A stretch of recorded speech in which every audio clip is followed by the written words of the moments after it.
¿Qué amigos? Bienvenidos a este 2.5 Gasteiz, lunes 27 de febrero del 2017. Como aquel quien dice, bueno, por cierto, carnavales, vaya fin de semana de carnavales. Bueno, a los que no nos gusta disfrazarnos, hemos disfrutado sobre todo del ingenio de muchos. La verdad es que había disfraces súper ingeniosos, gente que, bueno, que además disfrutan el carnaval, se les ve que disfrutan al 100%, y además las familias enteras con niños disfrazados. La verdad es que es un colorido el de los carnavales un tanto peculiar y enriquecedor para la vista y para disfrutar, para verlo. A los que no nos gusta disfrazarnos, nos gusta verlos y disfrutar a los demás, ver disfrutar a los demás. La verdad es que yo por lo menos lo he gozado, lo he pasado bien. Bueno, efectivamente, carnaval es un fin de semana, además que nos ha hecho muy bueno. Hoy sigue siendo un día de esos de que hay que, bueno, pues, disfrutar. Yo que tengo algunos amigos montañeros, bueno, sé que hoy se marchan al monte y van a disfrutar de un día espectacular del monte, sin lugar a dudas. Bueno, hoy vamos a hablar del franquismo, vamos a hablar de lo que representa hoy todavía en nuestros días el franquismo, ¿no? Pero antes de hablar de ello, me van a permitir que haga un pequeño comentario. Este fin de semana, bueno, ya desde el jueves, lunes, martes, miércoles, más bien de la semana pasada, empezábamos a ver en los distintos medios de información, volvíamos a oír hablar de la hambruna, cosa que es curioso, volvíamos. Digo volvíamos cuando realmente nunca deberíamos haber dejado de hablar de la hambruna en el Sudán del Sur. La verdad es que más se calcula que están en peligro de muerte cerca de 100.000 personas. Ahí es poco. Y ayer me venía a la cabeza, pues pensando en la cifra, viendo distintas informaciones, leyendo los distintos medios de comunicación, o bien escuchando, o viendo, o leyendo, veías cómo podía variar el número, pero en ningún caso bajaba de los 100.000. Pero una cosa es clara, detrás de cada uno de esos números hay rostros, hay caras, hay seres humanos, hay drama, hay familias enteras. Y la verdad es que, bueno, yo creo que no estamos, la sociedad no está a la altura de las circunstancias. Priman los derechos económicos y los derechos de los occidentales más que las vidas humanas. Es decir, sinceramente, es más, yo estoy convencido que cada vez que vemos este tipo de noticias pasamos rápidamente a la página o hacemos zapping de forma rápida. Y yo me preguntaba, ¿no? Yo decía, bueno, esto al final siempre estamos hablando de lo mismo, ¿no? Son países empobrecidos además por la otra parte, por la parte occidental, ¿no? Interesada en que ambos, en el caso del Sudán, 2-3 fracciones se disputen unas riquezas determinadas, pero por órdenes siempre de países ricos, que tienen mucho interés en la zona, está claro, ¿no? Y quien paga las consecuencias es al final quien no tiene nada que ver ni con una fracción ni con otra, que lo único que quieren es tener sus tierras y poder dar educación o dar de comer a sus familias, a sus hijos, ¿no? Es curioso, ¿no? Y de repente hubo un momento de esto me puse a pensar en los inmigrantes, en el tema de la migración, ¿no? Y me vino Siria a la cabeza, y me vino Jordania, me vino Turquía, me vino Europa a la cabeza, ¿no? Incluso llegué a pensar, en mi cabeza se fue hasta los Balcanes, hasta la guerra de los Balcanes, una extinta ya Yugoslavia, próspera, futura, maravillosa, centro de Europa. Bueno, generó también un éxodo muy importante de migración. Bueno, a la altura de las circunstancias tampoco estuvimos en esas... quiero decir, no estamos a la altura de las circunstancias nunca. O sea, nunca, o siempre llegamos tarde, o nunca queremos intervenir. Y no sé qué interés, bueno, sí sé cuáles son los intereses, ¿no?, de cada uno de los países que intervienen en cada uno de los conflictos de los que les acabo de comentar, ¿no?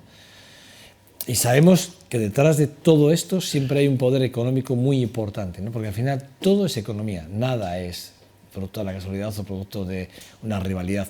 Antiguamente se decía que las guerras venían dadas por dos circunstancias principalmente, y esto lo dicen muchos los historiadores, por la religión y por lo económico. Son las dos principales digamos, puntos de inflexión para que se produzca una guerra. Y esto es así, esto es verdaderamente es así. La religión en algunos casos ya incide menos y lo que prima ahora es la economía. Vivimos en un momento en el que las economías más frágiles sufren los acosos de otros países más ricos y ya no hace falta hacer unas intervenciones militares, no, ya olvídense de las intervenciones militares, salvo los países más pobres en los que hay que probar armamentos, incluso mandar, bueno, pues a mercenarios para incluso formarles para luego otras guerras, salvo esto, olvídense de ese tipo de guerras. Ahora estamos en una guerra que, por ejemplo, con la prima de riesgo, ¿no? Les pongo un ejemplo, la prima de riesgo, ¿no? Cuando China compra prima de riesgo en España, es una invasión de alguna forma, ¿no? Porque España está necesitada de vender para que poder bajar sus intereses, si no, no puede participar del mercado, ¿no? Bueno, les doy ideas, a partir de ahí ya, pues yo sé que ustedes son lo suficientemente inteligentes para entender por dónde va mi intervención de hoy, pero principalmente esos 100.000 rostros, niños, familias, mujeres, ancianos, que están, repito, al borde de la muerte porque no tienen qué echarse a la boca. Y estamos de suerte, decían algunas ONGs, porque todavía no ha llegado el duro invierno, o sea, las duras lluvias, las primaverales, que cuando vengan, esto se va a convertir realmente... Hablamos del Mediterráneo, pero es que en la tierra también tenemos, en plena tierra también tenemos un problema serio. Bueno, un problema de humanidad, un problema de conciencia, y la culpa de todo esto la tienen los políticos. Bueno, permítanme que lo dude ya. Yo creo que la culpa de todo esto lo tienen ustedes, empezando por mí, ustedes, nosotros en general, que permitimos que esto lo hagan los ciudadanos los políticos.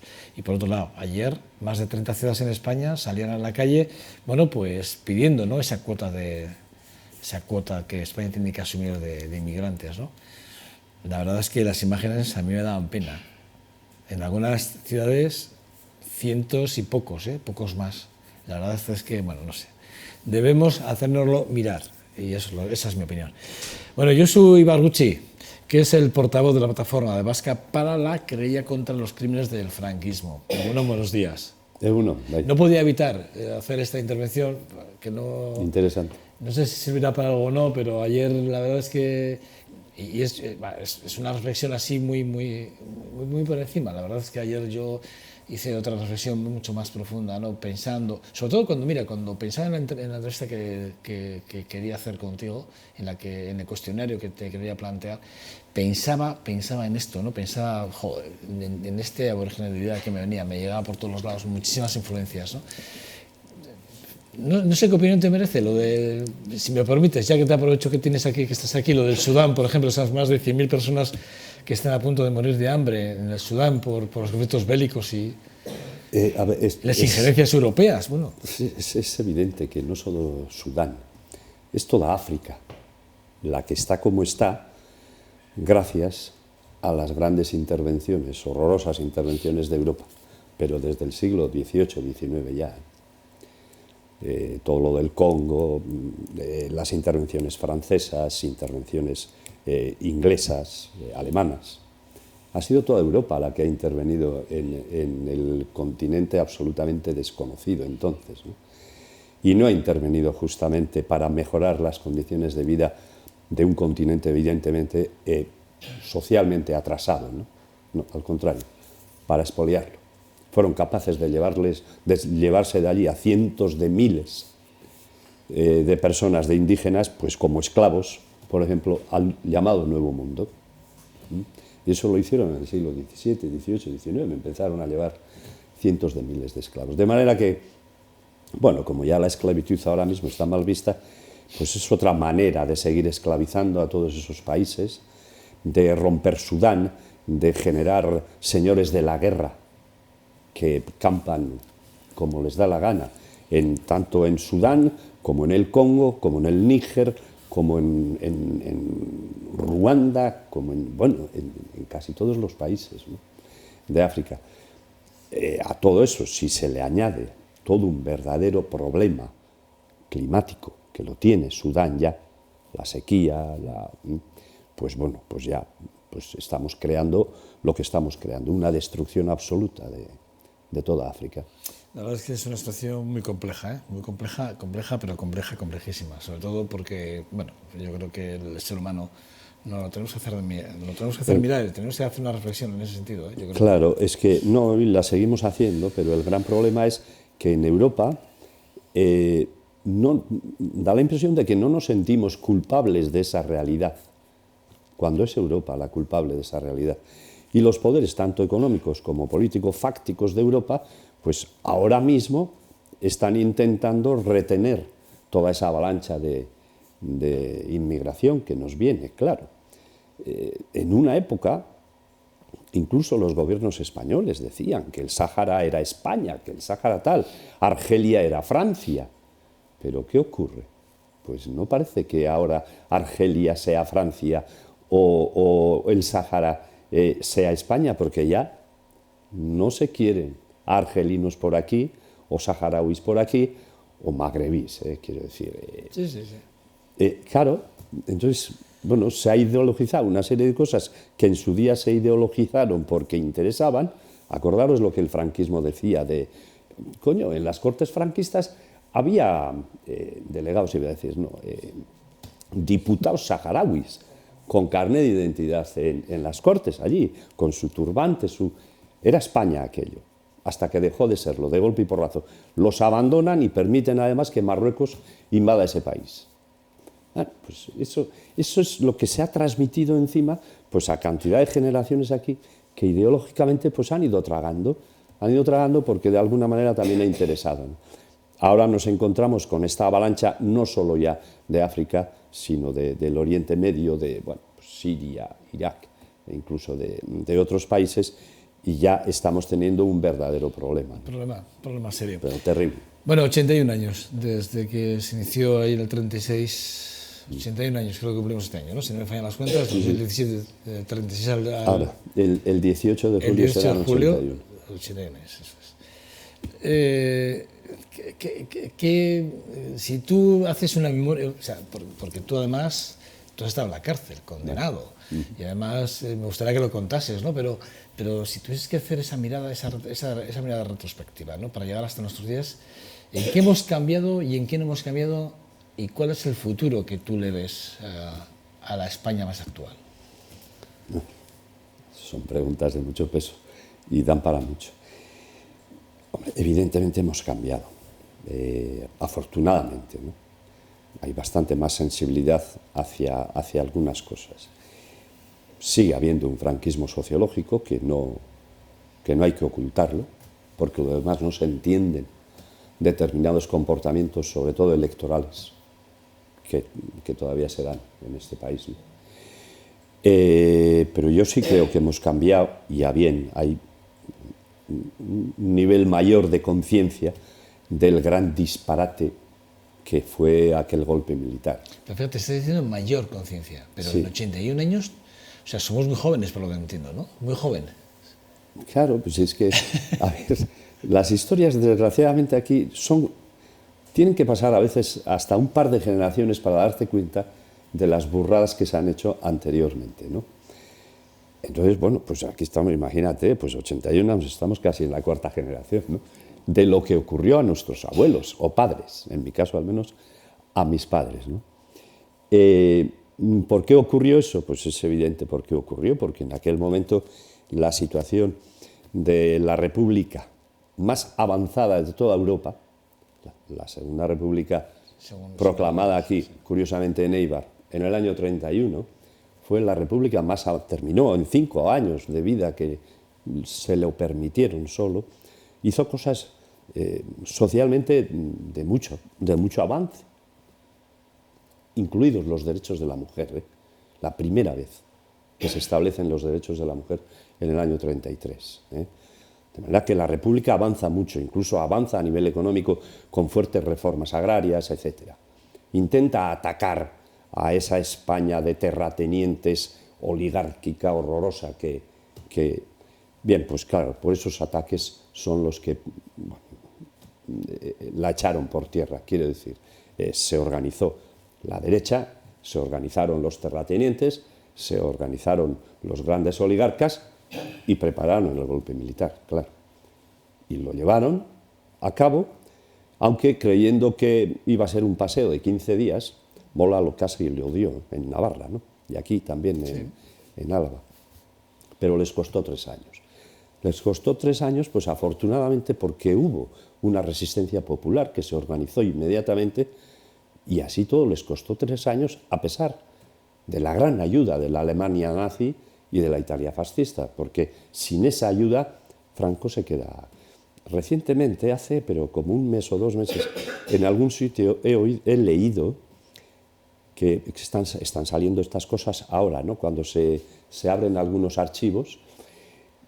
Franco estuvo a punto de no pasar el estrecho y de dejar el golpe militar, de anular el golpe militar, y quien le animó fue Mola.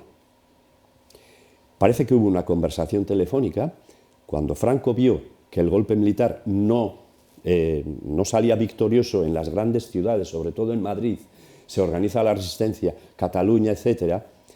Dice, esto igual es mejor dejarlo, ¿no? Y entonces es Mola quien le dice, al parecer, oye, mira, vosotros haced lo que os dé la gana, pero yo tiro adelante. Y Mola tiró adelante. El verdadero director no fue Franco, fue Mola. Mola tiró adelante, y sabemos además cómo tiró adelante, porque se cargó toda Navarra y todo lo que podía, ¿eh? Entonces, bueno, estas cosas se saben ahora, pero consiguieron dar el golpe. Hubo grandes problemas de organización también dentro en el gobierno de la República, entre los sindicatos y los partidos que querían resistir, y luego por medio entró el estalinismo también. Digamos que por el lado de la República también pues han analizado bastantes cosas. Sí, no, bueno, esto entonces se dio como se dio, y grandes historiadores todavía siguen hurgando en documentación y cosas de estas, que el franquismo además es el que tiene todavía muchas facetas de esos movimientos golpistas bastante ocultos, ¿no? Entonces ahí, recientemente, bueno, antes de entrar en el programa, estábamos hablando el compañero y yo. Xavier Añúa, José Añúa. Sí, Xavier Añúa. Decíamos, joder, pero por ejemplo a nivel de expropiaciones e incautaciones, aquí se creó prácticamente una nueva clase económica de ricos, de nuevos ricos, porque expropiaron e incautaron a sus vecinos bienes, caseríos, tiendas, locales, edificios.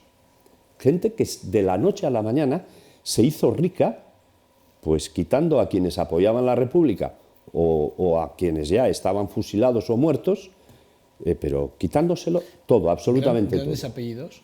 ¿Cómo? ¿Grandes apellidos, grandes familias? Sí, hombre, no te sé decir algunas familias de por aquí, de otras zonas quizá, pero sí. Gente que se expropió, pero de una manera atroz. Dejando en la calle, por ejemplo en Navarra, dejando en la calle a la mujer y a los hijos, porque ya al marido lo habían matado.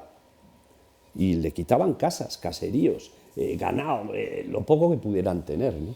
Increíble.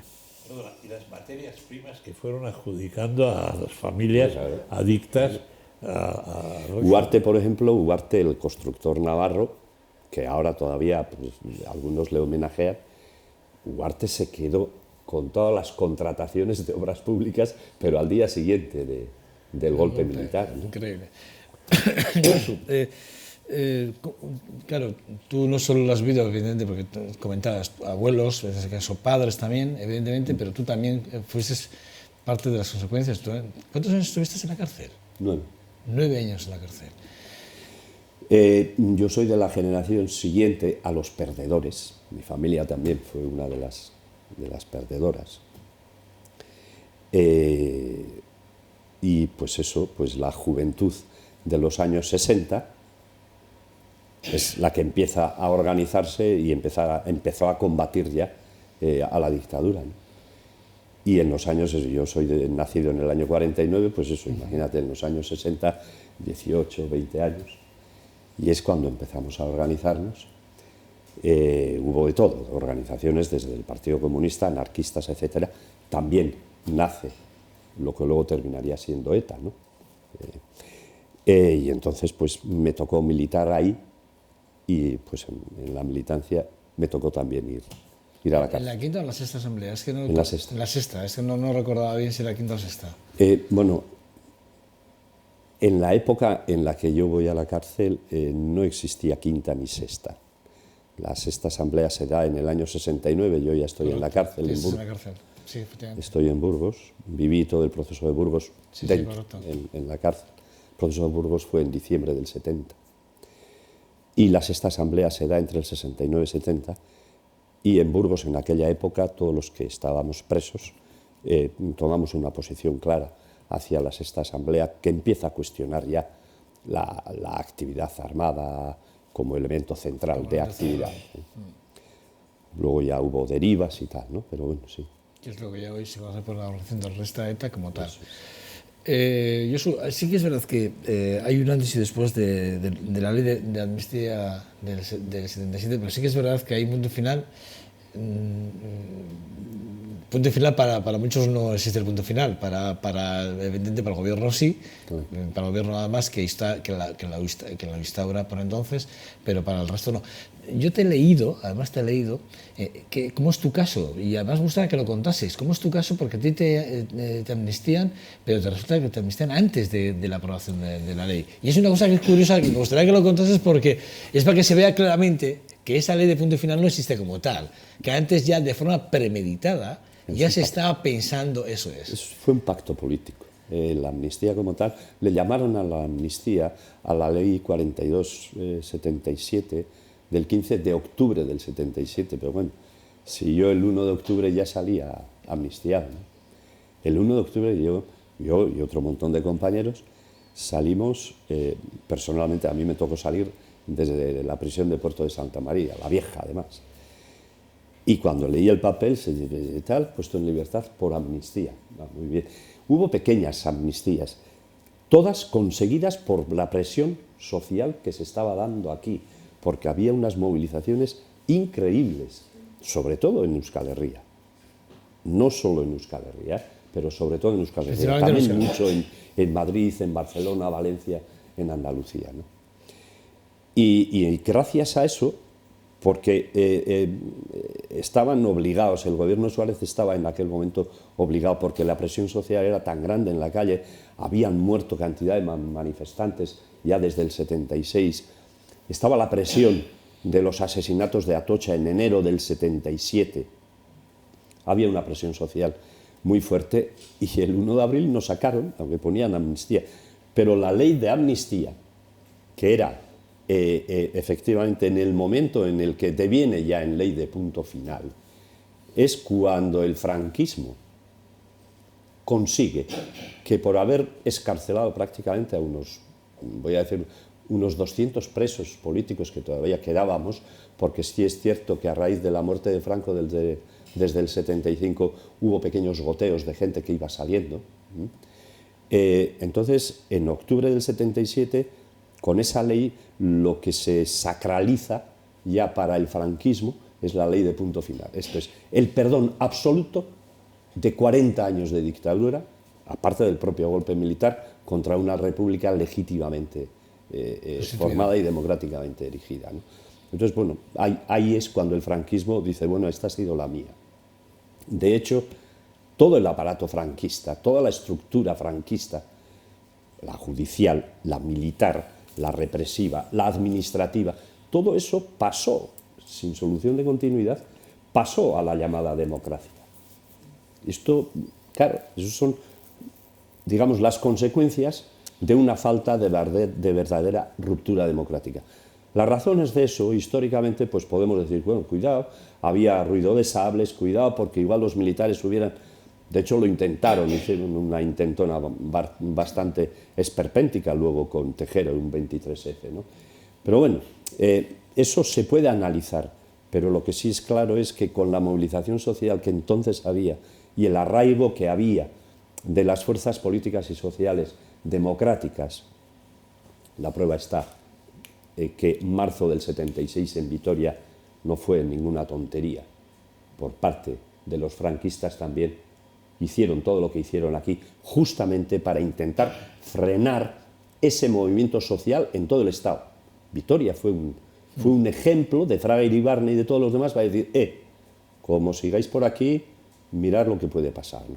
Entonces, bien, esos elementos históricos a definirse sí, pero algunos pensamos que en esa época, en vez de pactar hasta ese grado con el aparato franquista, se podían haber presionado bastante más.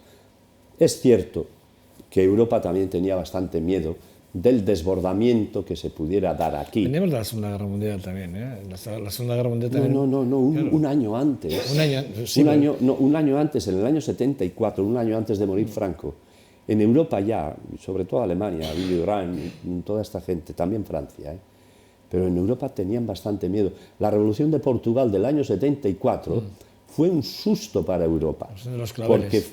Porque fue un susto por dos razones. Primero, porque hay un ejército con militares demócratas que son los que provocan el derrocamiento de Salazar y aperturan un país democrático y hacen justicia y además descolonizan, porque Angola, Mozambique, etcétera, descolonizan. Sí, sí. Eso para los grandes poderes fácticos en Europa fue un susto porque fue absolutamente inesperado. Un movimiento político absolutamente radical, democrático y además por sectores del ejército portugués. Eso les descolocó. Entonces, a raíz de la muerte de Franco, años 75-76, esos poderes fácticos europeos empiezan a ver también que quizá, por efecto dominó y por mimetismo, también en el Estado español, no en Portugal, pero también en el Estado español, podía darse un movimiento de esas características no controlado por Europa, y entonces es cuando habilitaron muy bien esa operación de transición. En Portugal no hubo transición, hubo un derrocamiento claro, mucha gente fue a la cárcel de los colaboradores de la dictadura, y aquí no fue nadie a la cárcel de los colaboradores de la dictadura, pero es que nadie, ni siquiera los mayores asesinos ya apuntados con el dedo pasaron por la cárcel. Eso es por ese gran miedo que había a una movilización social importante que desbordara un poco el control que los poderes fácticos necesitaban. No es una ley de punto final. La ley de amnistía es una ley de punto final. Ellos dicen que no, pero es una ley de punto final. Es cierto que pactaron allí, estaba el Partido Comunista incluso, firmó el Partido Socialista, el Partido Nacionalista Vasco. Eso es cierto, pero eso es cierto porque se dio ese miedo del que yo antes hablaba, de que, bueno, el ruido de sables, de que la cosa se desbordara, y entonces pactaron dejando para más adelante una posible solución real a toda la injusticia que se estaba dando, ¿no? Ayer me vi un documental de la BBC que se habla de la Guerra Civil Española y hay un momento que se habla del franquismo y hay un momento que se queda una pregunta en el aire, ¿no? Y la pregunta es ¿quiénes son los franquistas hoy? Y la verdad es que yo cuando la pregunta se queda en el aire, uno se queda pensando, dice, ostras, vaya pregunta, ¿no? ¿Quién pone el casco al lado aquí? Bueno, franquistas hay algunos organizados y además en eso honestos y sinceros. Pues un Utrera Molina, la Fundación Francisco Franco, que existe en este país, increíble, ¿no? Que haya una Fundación Francisco Franco y además que se sirva del erario público, ¿no? Pues está subvencionado, todo eso. Bueno, en Alemania a nadie se le ocurriría montar una fundación Adolf Hitler, ¿no? En este país eso se permite, pero no es que lo permita solo el PP, sino otros partidos también que parece que miran para otro lado en vez de atacar estas cosas. Bueno, hay franquistas reales que se reclaman de ello e incluso últimamente que están saliendo por ahí con organizaciones de extrema derecha, ¿no? Hay un franquismo sociológico. Es un franquismo que está ahí pues por inercias, incluso no porque ellos sean, incluso sus familiares o sus padres, hayan sido franquistas de pro, ¿no? Pero bueno, ¿cuánto tiene de culpa la demografía actualmente en España? De la situación de esta, digamos, constitución tan joven, pero a la vez tan débil, de alguna forma, ¿no? Porque estamos viendo que seguimos siendo muy débiles, de alguna forma, ¿no? ¿Cuánto puede ser, digamos, porque sí que es verdad, ¿no? Somos una población muy envejecida y estamos viendo cómo las generaciones que vienen por detrás, es verdad que muchos no quieren ni saber nada de la historia de este país, pero sí que es verdad que ese hecho de que no quieran saber, o incluso que de la historia más reciente de este país no aparezca tanto en los libros de texto, sí que parece que como que se quiere, no tapar, pero sí se deja parte de olvido y solo vive o pervive en la memoria de todos los que... Yo tengo 53 años, evidentemente, a mí me ha tocado una parte importante, claro. también. Quiero decir, solo nosotros. Vamos a ver, la famosa transición yo creo que generó, además es que interesaba, era la única, digamos, excusa ideológica que se podía dar. Generó una cultura del olvido, pero así como el franquismo en la posguerra genera una cultura del terror, del pánico, del miedo, antes hemos estado comentando, ¿no? Es una historia de miedo, pero es una historia de miedo la del franquismo, porque es una historia del miedo, esto es, se impone el terror. En los años 40 se genera una cultura del pánico, del terror, y nuestros padres no nos decían nada, había que callarse. Bueno, pues con la transición, digamos que hasta por cierta inercia de ese miedo generado antes, se genera una cultura del olvido. Coño, en diciembre de este año todavía el Borbón estaba diciendo que hay que olvidar, no hay que abrir las heridas cerradas. Lo estaba diciendo hace 2 meses este hombre. ¿Cómo heridas cerradas? Si no hay ninguna herida cerrada, porque no se ha hecho nada para cerrar. ¿Cómo vas a cerrar heridas cuando hay 120.000 personas en cunetas y en fosas comunes todavía? ¿Cómo vas a cerrar heridas cuando hay un Estado, oficialmente democrático por lo menos, que es incapaz de asumir su responsabilidad subsidiaria sobre todo eso y ser el que encabece la lucha por la verdad? No. Pues el jefe del Estado, de ese Estado, está diciendo que hay que olvidar y que hay que...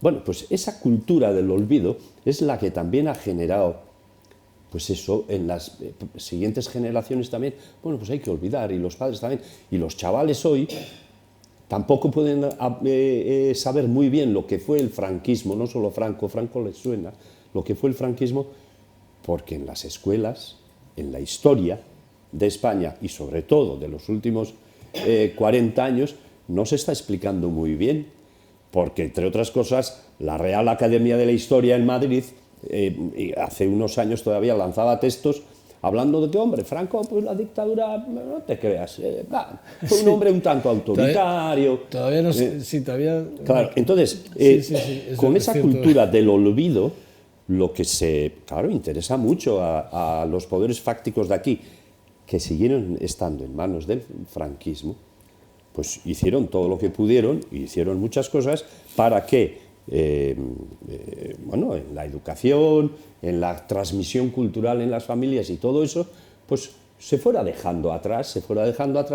De hecho, Europa, a España, no solo en un informe, sino en varios informes, el último fue, creo que en marzo del año pasado, 2016, en el que la broncaba a España, le decía, le tiraba de las orejas por dejar a las víctimas del franquismo solas frente a una ley de la memoria que realmente tenía que haber, o sea, se tenía que haber puesto en marcha, evidentemente, y la exhumación de esos 120 y pico mil cadáveres asesinados en las cunetas tenían que haber sido levantados.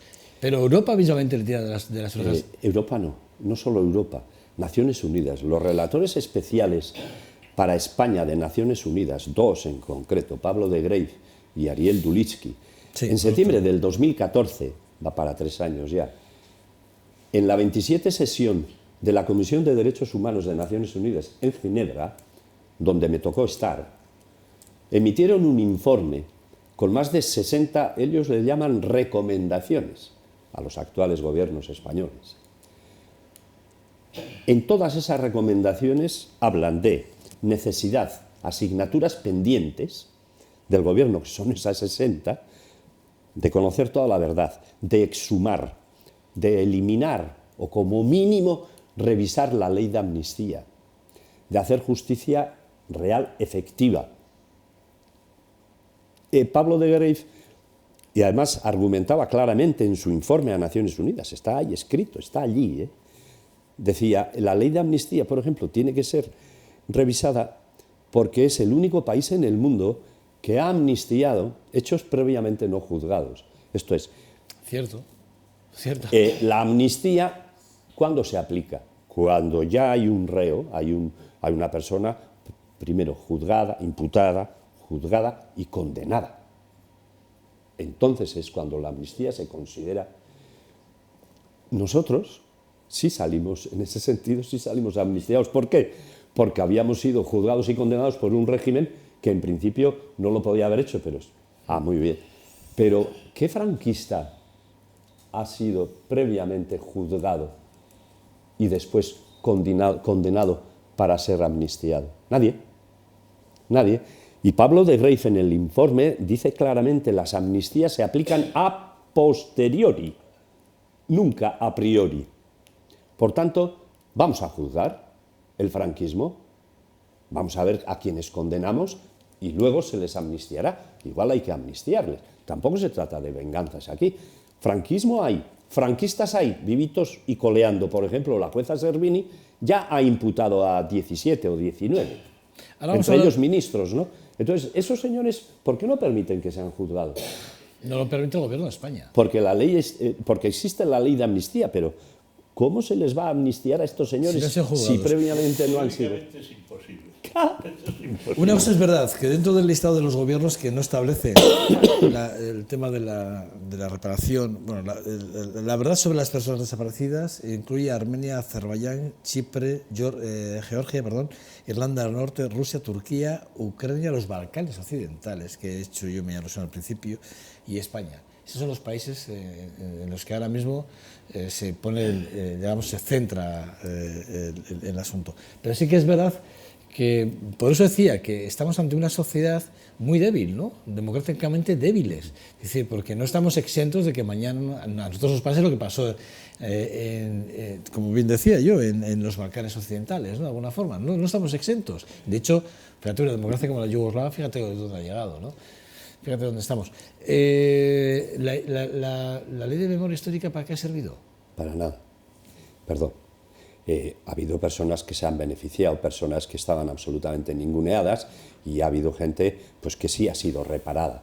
Por ejemplo, militares que eran republicanos, a los que hasta entonces no se les había reconocido nada y tal, al menos se les reconoció cosas, ¿no? Pero la ley, aparte de tardía, fijaros bien, es del 2007. La ley de amnistía es del 77, digamos, las primeras elecciones democráticas, junio del 77. Del 77 al 2007, 30 años para una ley de memoria histórica, señores. ¿Y por qué no en el mismo 77? Porque no convenía.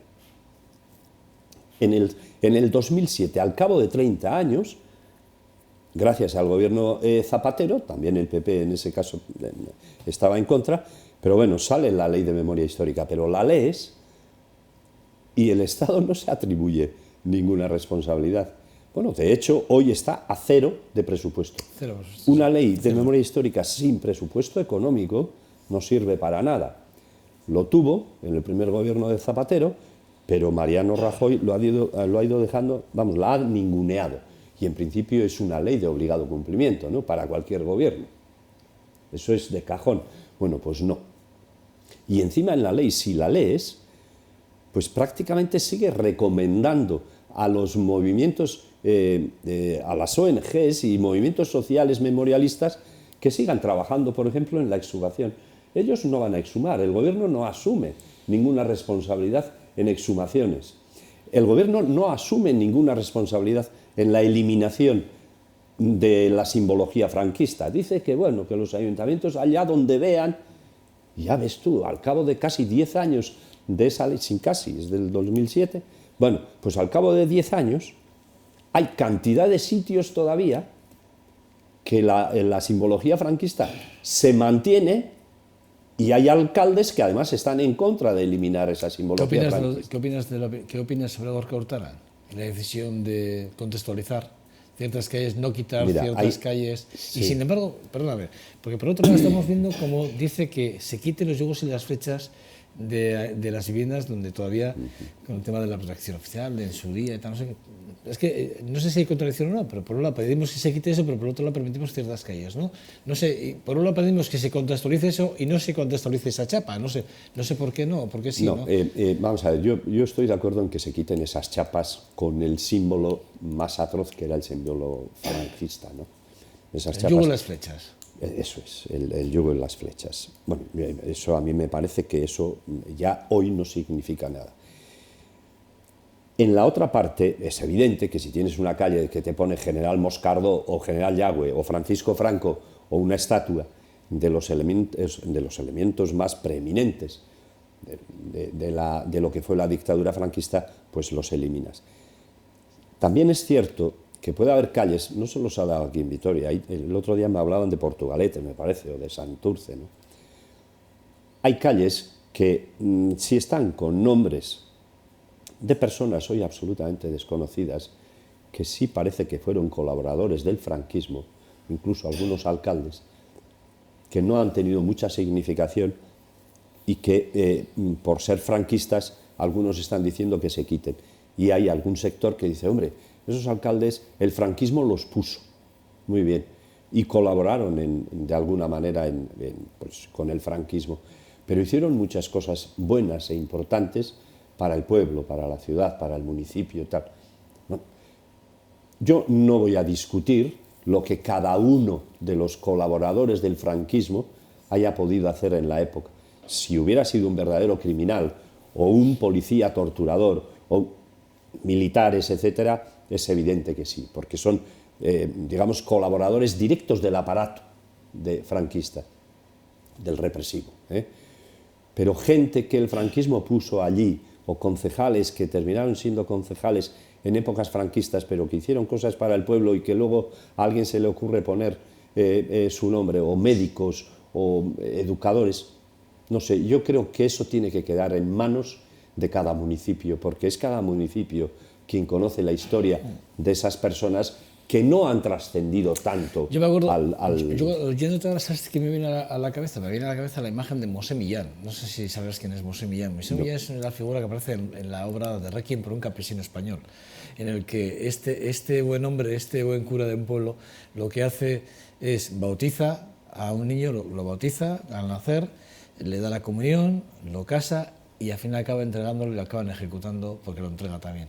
O sea, esta es la historia de Requiem por un campesino español. No sé si habéis leído la obra, es una obra que se lee muy fácil, hace tiempo, pero es una obra... Me estaba acordando, ahora me venía a la cabeza eso que estás diciendo, porque claro, de alguna forma, sí, bueno, fueron puestos por el régimen o no, fueron puestos por el régimen, estaban ahí, hicieron cosas muy buenas, pero yo estoy convencido que siempre estaban comprometidos. Al final eran gente que estaban muy comprometidas, cuidado, cuando digo comprometidas no personalmente, sino que estaban, digamos, expuestas a que el régimen les exigiera, les pidiese información, les pidiese nombres, les pidiese localizaciones, y es decir, hasta qué punto...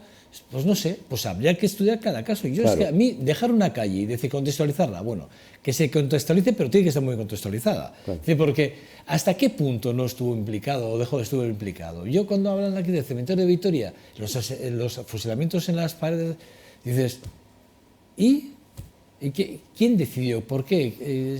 ¿Dónde fluctúa la información? No sé. La contextualización, yo creo que, bueno, en principio, desde luego, si deciden en el ayuntamiento y por mayoría o por... Pero tiene que estar muy contextualizado, yo claro, creo, ¿eh? Yo creo, y ante la duda yo creo que es quitarla, claro, yo creo, ¿eh? No, ante la duda, desde luego. Yo creo, y si la implicación es evidente, la implicación de ese señor en la colaboración con el régimen, es evidente que hay que quitarlo. Lo que contextualices, quizá tengas que tomar la medida de decir, una vez de que todo el mundo se haya enterado quién era este señor, al cabo de cierto tiempo, cuando ya se conoce porque está la placa allí, pues igual decides quitarlo, pero una vez de que se entere todo el mundo de quién era, ¿no? Porque el caso de Santurce que me ponían el otro día era este, ¿no? Decía, pero si nadie sabía en el pueblo quién era este Pedro Jiménez, imagínate, ¿no? Y resulta que fue un concejal, sí, del franquismo, que no sé qué, y alguien ha dicho que como era concejal del franquismo, pues este chico hizo el barrio de Puñetera Sí, Madre, por eso te decía arregló. Entonces, bueno, hay Sí, está, tantas que circunstancias seguro que de estará estas. contextualizado, Claro. seguro, Claro. seguro. Pero que se contextualice muy bien. Rápidamente, porque tengo poco tiempo, quiero que ellos te pregunten también y si no nos vamos a hablar demasiado. Pero te pido además síntesis en este caso, ¿vale? Pero sí que hablamos de la jueza Servini, que antes la mencionabas, y sí que es verdad que hay que hablar de ella. Y que hay que hablar de ella porque es ahora mismo la única que está tirando, digamos, o poniendo el dedo en la llaga y que no gusta nada, y de hecho casi le prohíben la entrada ya en España. El gobierno de España casi se la prohíbe la entrada. Pero es la única jueza ahora mismo que está intentando investigar, pero vamos, desde el principio hasta el fin, los crímenes del franquismo, y está además, tú decías antes, creo que eran más de 18, 80 nombres, ¿no? Más de 80 nombres, a menos los que tiene señalados ahora mismo ella, más o menos. Sí, imputados los tiene a 18. 17, sí, o 19. Bueno, no sé, imputados de todo tipo. Hay media docena de ministros, hay jueces, hay torturadores, evidentemente, Billy el Niño, el capitán Muñecas, etcétera. Hay algún médico, hay de todo. La jueza Servini es la única jueza que bajo la jurisdicción internacional ha tenido las suficientes agallas como para coger esta historia, y se lo tenemos que agradecer. Ahora, con el gobierno Macri en Buenos Aires, pues lo tiene bastante más difícil, porque Macri es un gran colaborador de Mariano Rajoy y acaba de estar aquí, ¿no? Sí, bueno. Pero bueno, la jurisdicción internacional es lo que es. En Argentina hay un movimiento social importante que apoya mucho a la jueza Servini, y también nos consta que en México se ha abierto otra querella contra el franquismo, sí, correcto, por una serie de gente también. Pero bueno, lo que más ha venido aquí ha sido lo de la jueza Servini. Esta mujer terminó imputando, esta mujer tiene varios centenares, posiblemente llegará al millar ya, de querellas y de denuncias del conjunto del Estado.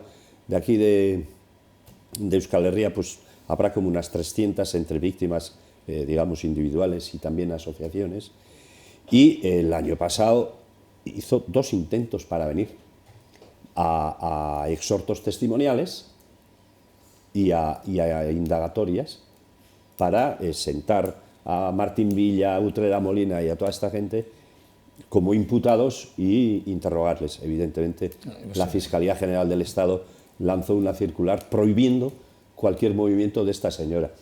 Eso es un ataque directo a la jurisdicción internacional y a todos los convenios que el Estado español tiene firmados sobre la jurisdicción internacional, sobre los derechos humanos, e incluso el convenio bilateral que hay de asistencia jurídica mutua entre la República Argentina y el Reino de España. Pero bueno. La ley de lesa humanidad, que fue no derogada, pero sí apartada y puesta prácticamente en nulidad, sí que es verdad. ¿Qué ha supuesto ese retroceso en la ley de investigación, que no se quede impune ningún crimen? Porque sí que es verdad que en España, el caso de José Couso, por ejemplo, bueno, ahora al final va a seguir adelante, pero bueno, fíjate que ha habido problemas con el asunto. Vamos a ver, los crímenes de genocidio y lesa humanidad son imprescriptibles. Y son imprescriptibles a pesar de que el ordenamiento jurídico interno de un país tenga algún problema. Lo son, sobre todo en los países que ya han firmado esos convenios internacionales de derechos humanos.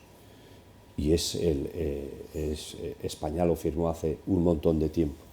Por tanto, la imprescriptibilidad, el artículo 96 de la Constitución dice que todos aquellos convenios internacionales que se incorporan, que son suscritos y son aprobados por el Congreso español, quedan incorporados al ordenamiento jurídico interno del país.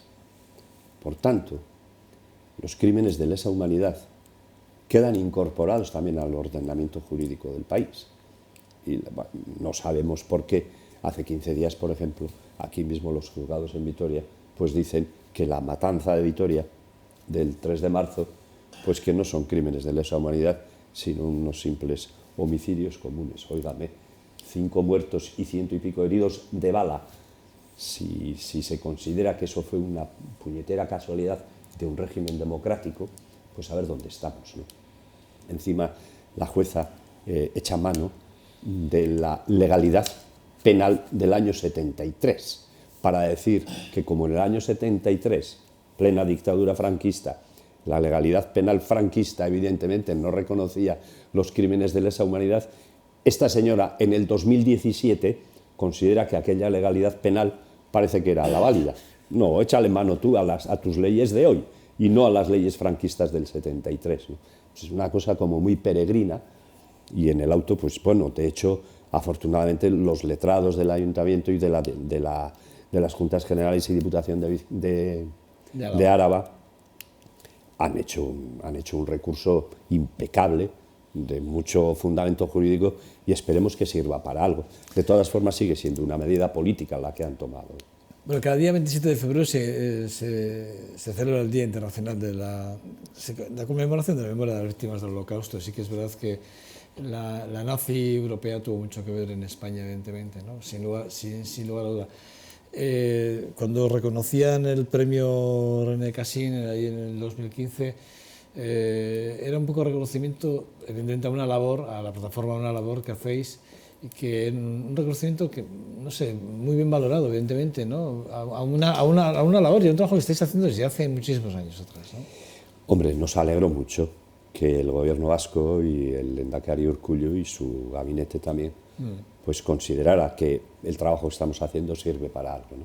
De hecho, sus palabras también fueron en ese sentido, diciendo que la lucha contra la impunidad era absolutamente necesaria, y nos animaba a seguir en esa lucha contra la impunidad. Para nosotros pues ha sido un honor, ¿no? que el premio René Cassin se nos haya concedido así, y también es Bultzada también nos ha animado a seguir en este camino, evidentemente. Más de 200 vascos, ¿no? Vascos y navarros, y más de 10.000 republicanos estuvieron en campos de concentración. De los cuales 5.000, la mitad quedaron allí, muertos, ¿no? Efectivamente, cerca de 200 vascos, 190 y tantos los últimos contados, están asesinados allí. Algunos se les ha podido hacer el homenaje, por ejemplo, hace poco en el Gueta. El ayuntamiento del Gueta homenajeó a 2 hijos del Gueta que murieron en Mauthausen. Entonces, bueno, pues estas historias están saliendo ahora, las estamos sacando poco a poco y con sacacorchos, ¿no?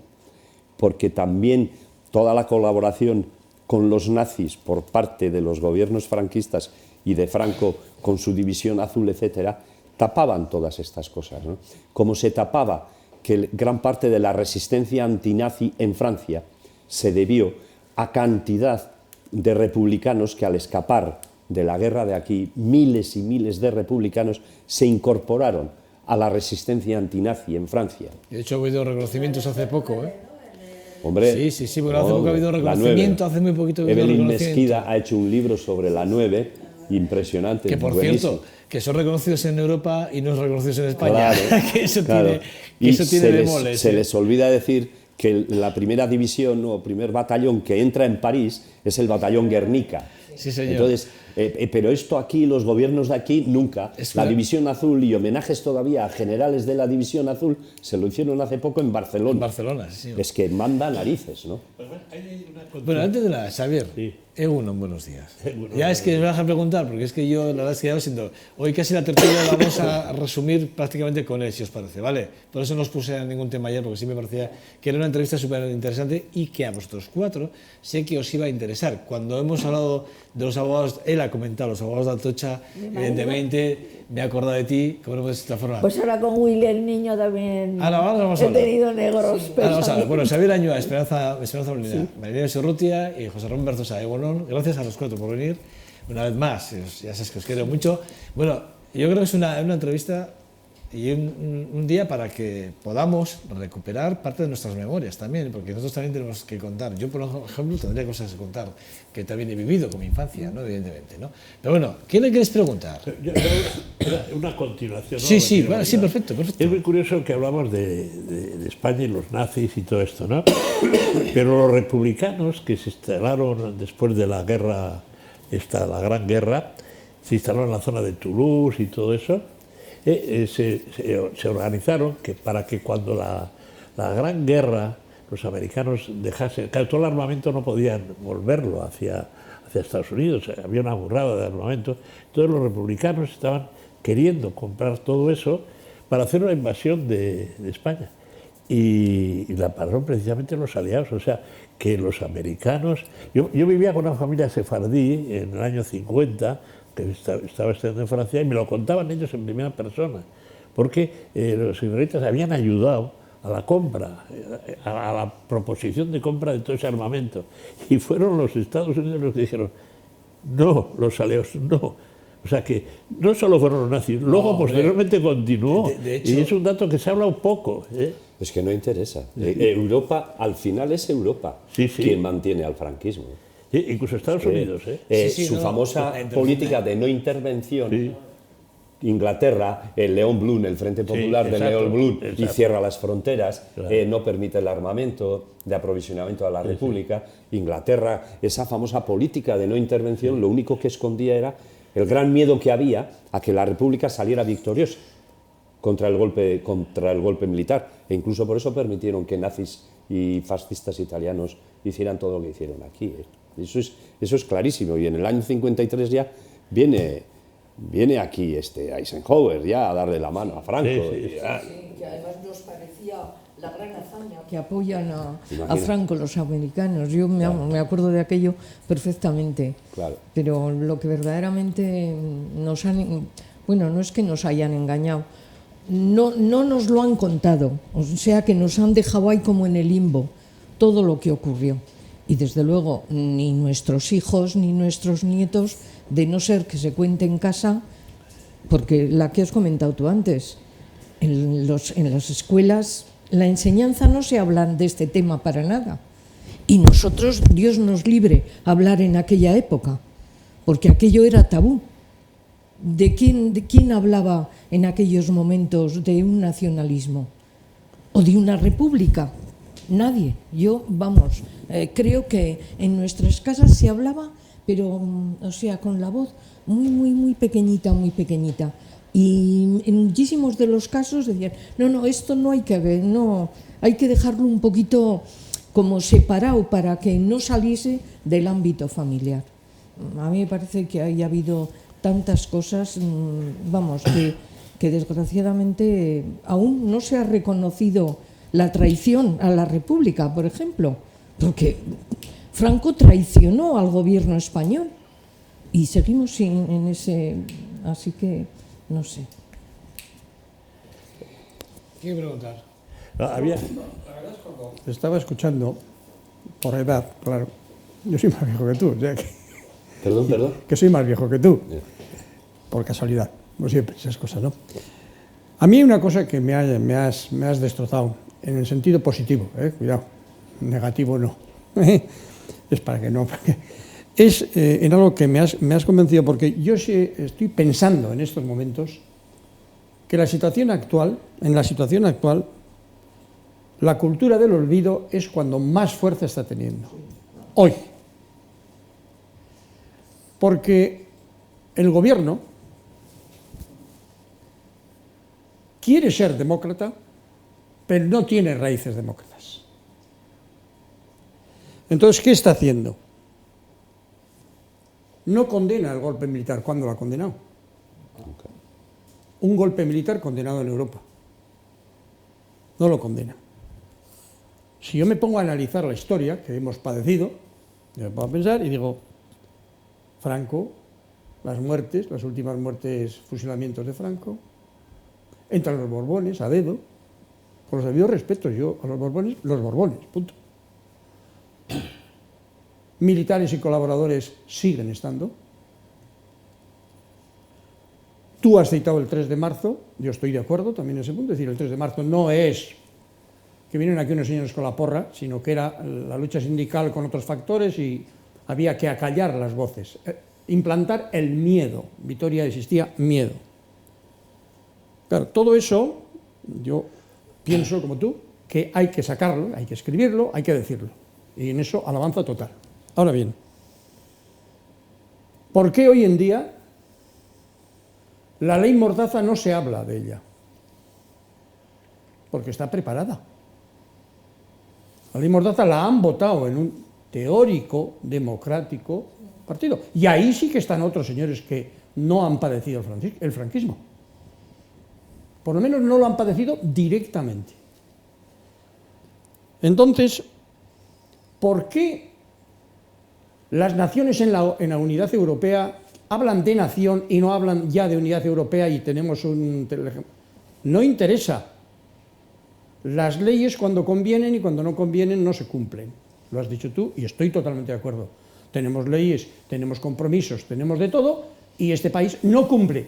Pero el gobierno es demócrata y está ahí y tiene mayoría. Es lo único que no podemos negar, con todos los medios.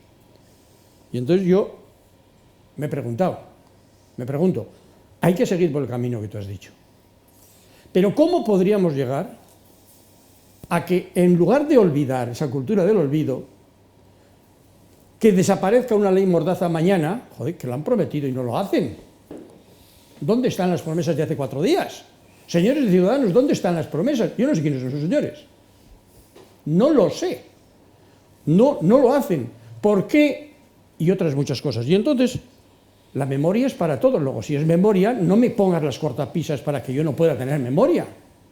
Y no me bendigas a los Borbones y me bendigas todo esto. Y entonces yo ahora, el otro día además, quise hablar de ello y no hubo tiempo. Era el tema. ¿Pero vas a hacer una pregunta? Sí, sí. Ayuso? El derecho a decidir, ¿por qué no lo quiere el gobierno? Bueno, Esa es la pregunta. ¿Por qué no lo quiere el gobierno? porque no quieren, ningún gobierno quiere que cualquier decisión se tome.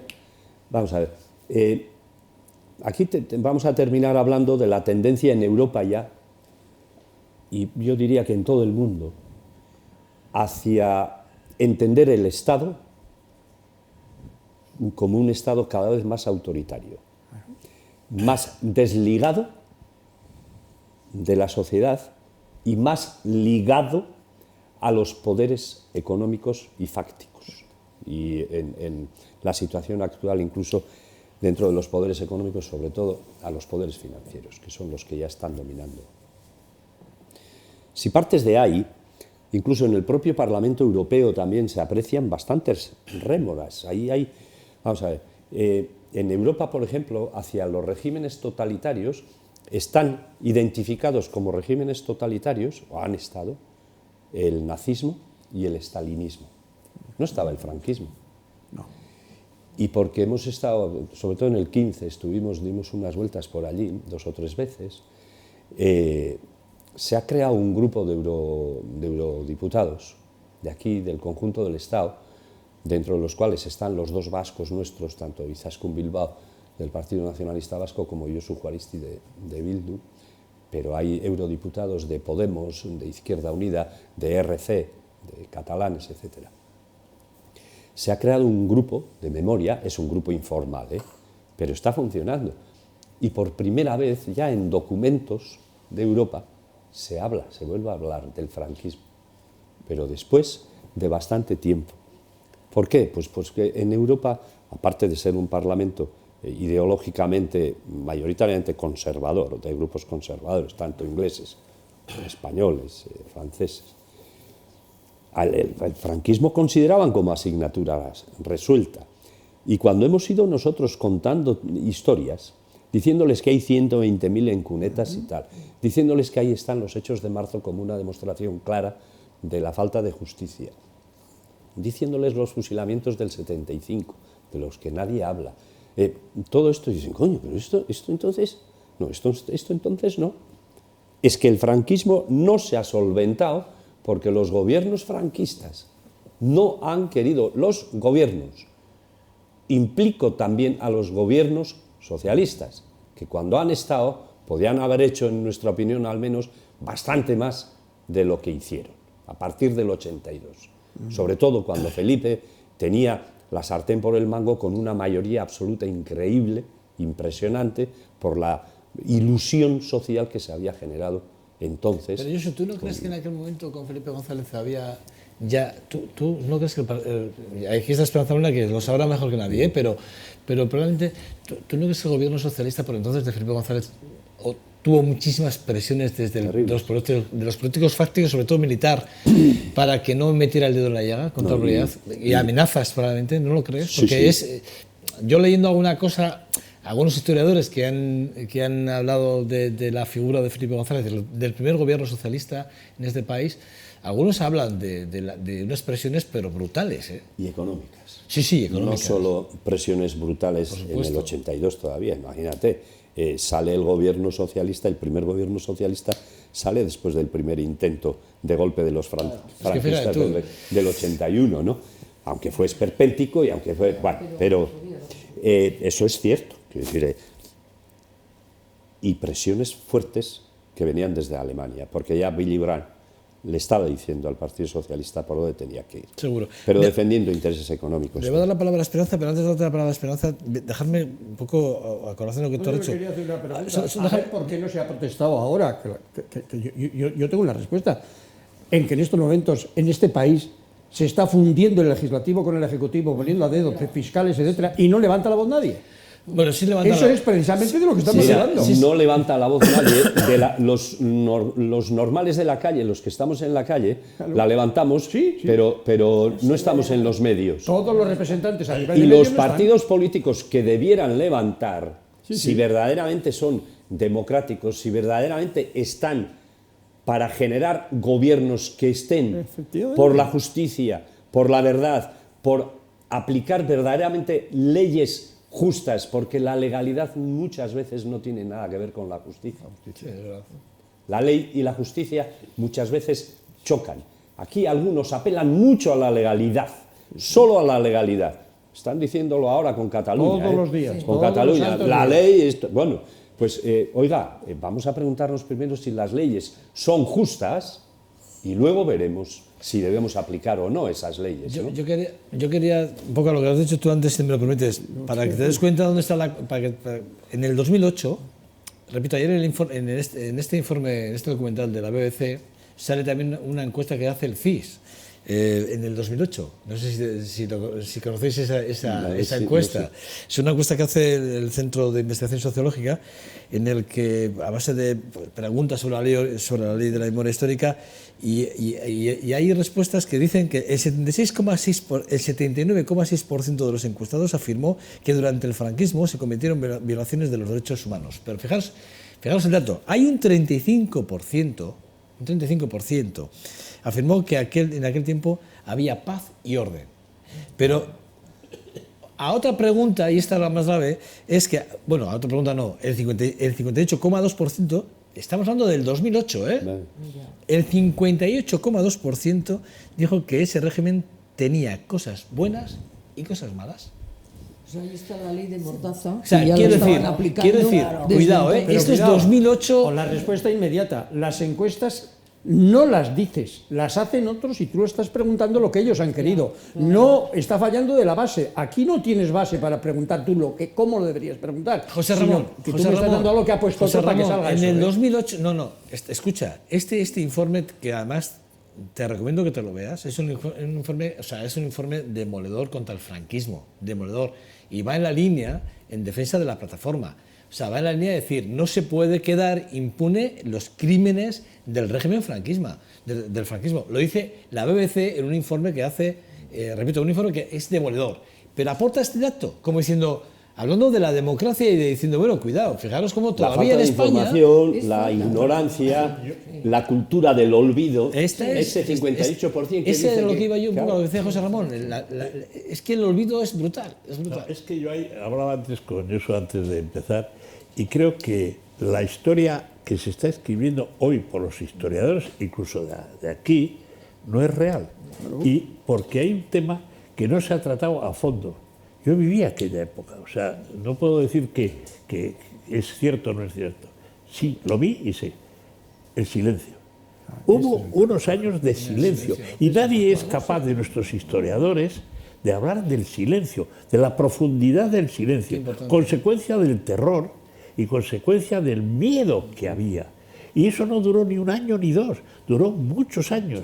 Y entonces yo quería decir a ellos, es que eso no es lo que está influyendo en que los nuevos historiadores hayan cambiado la visión que había, porque han ocultado la parte más importante, que es la parte profunda, urbana, la parte que está en el terror y en el silencio del olvido. ¿Verdad que ha podido influir? Ha sido fundamental. Y no se habla de eso. Claro, es que ha sido fundamental, volvemos a lo de siempre, si a partir del año 77 las cosas se hubieran hecho, al menos, por ejemplo, en la educación, en todo lo que se pudiera, se hubieran hecho de otra manera, si no se hubiera asentado la cultura del olvido, pero no lo digo por parte de Alianza Popular, que fue el primer partido del franquismo en la democracia. No, lo digo por el resto de los partidos que firmaron los famosos pactos de los años 77. Esa cultura del olvido se alimentó por parte de todo el mundo. Porque seguía habiendo miedo, quizá, ¿no?